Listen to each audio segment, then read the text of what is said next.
Mainit-init pa to at mukhang ang San Miguel Beermen daw ay dalawang big men ang kanilang kukunin. Unang-una na dyan, ito raw si Troy Rosario mula sa Barangay Ginebra.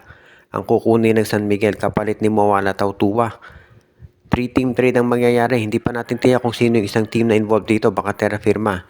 Pero ang mangyayari daw si Troy Rosario mapupunta na sa San Miguel. At yung isa pang big man na kukunin daw na San Miguel ay si Kate Flores. So Troy Rosario at Kate Flores daw lilipat na sa San Miguel Beermen. Ito naman kay Flores, ang magiging kapalit daw niyan ay itong si Chris Miller. So, ang lakas ng San Miguel kapag nagkataon. Meron na silang Troy Rosario, plus meron pa silang Kate Flores to sa center position. Yan daw ngayon yung magiging lineup ng San Miguel Beermen.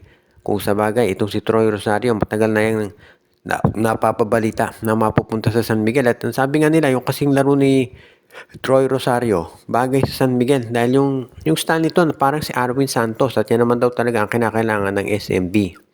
So kung sakasakali, pwede na talaga na itong si Troy Rosario makuha ng San Miguel Beermen. Ngayon naman, itong si Kate Flores, matagal na yung napapabalita na naipangako sa SMB. Kaya nga sa tingin ko, ito talaga mangyayari na. At yung pagpalit para kay Chris Miller, inaasahan na rin ng marami. So yung dalawang bagong center forwards ng San Miguel talagang magiging mas malalim yung bench nila ngayon kapag yan ay natuloy. Dahil syempre, alam naman natin, hindi biro yung ginagawang movement ng San Miguel pagdating dito sa pag-acquire ng mga center. Parang ginagaya nila ito sa Ginebra, no? Kinuha si Kay Marcarino, ngayon naman ng San Miguel si Kate Flores. Ngayon, itong Ginebra, kung makuha si Motau Tuma, obviously, lalakas yan dahil meron silang isang inside presence. Pero San Miguel, hindi naman mawawalan. Dahil nga ito si Rosario at si Kate Flores naman ang maakuha nilang kapalit. So ito yung talagang plano raw ngayon ng San Miguel at inaasahan natin na mako-confirm nito sa lalo't madaling panahon. Hindi pa raw natatapos yung usapan tungkol dito sa pagbenta sa Terra Firma Jeep. Dahil meron pa rin daw mga teams na mga kumpanya na nakaka-interest na bumili dito.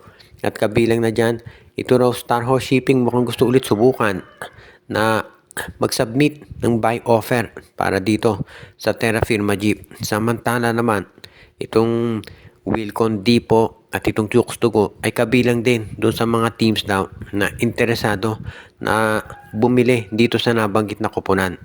Kaya nga ngayon, itong PBA pinag-aaralan daw mabuti yung mga nagiging offer sa nabanggit na team. Kahit maraming fans ang nagsasabi na dapat nang tanggalin yung Terra Firma, hindi yan kaagad-agad gagawin ng PBA dahil gusto nila siguraduhin na yung papalit dito ay mayroong financial capability para i-handle yung requirements. Hindi madali at magastos ang pagbuo at pag-maintain ng isang PBA team. Kaya yan ngayon yung nagiging problema nitong mga kumpanya na gustong bumili dito. Siyempre, kung ang gusto ng mga buyer as cheap as possible ang itong Terra Firma. Kaya yan siguro dahilan kung ba't Terra Firma tinetrade na yung mga top players sa draft picks nila. Pero itong mga teams na bibili sa Terra Firma, once ma-acquire nila yung team, abay kinakailangan gumastos din sila ng daang milyon. Dahil ang minimum na spending sa PBA teams ay 200 million yan.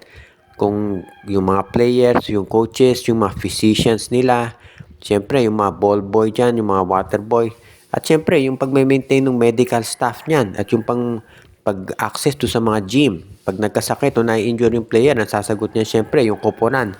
So ang daming gastusin yan. Pag out of town yung team, yung accommodation sa hotel, pagkain, lahat, sagot yan nung management. And of course, pati yung coaching staff at yung team manager. Kaya magastos talaga mag-maintain ng PBA team.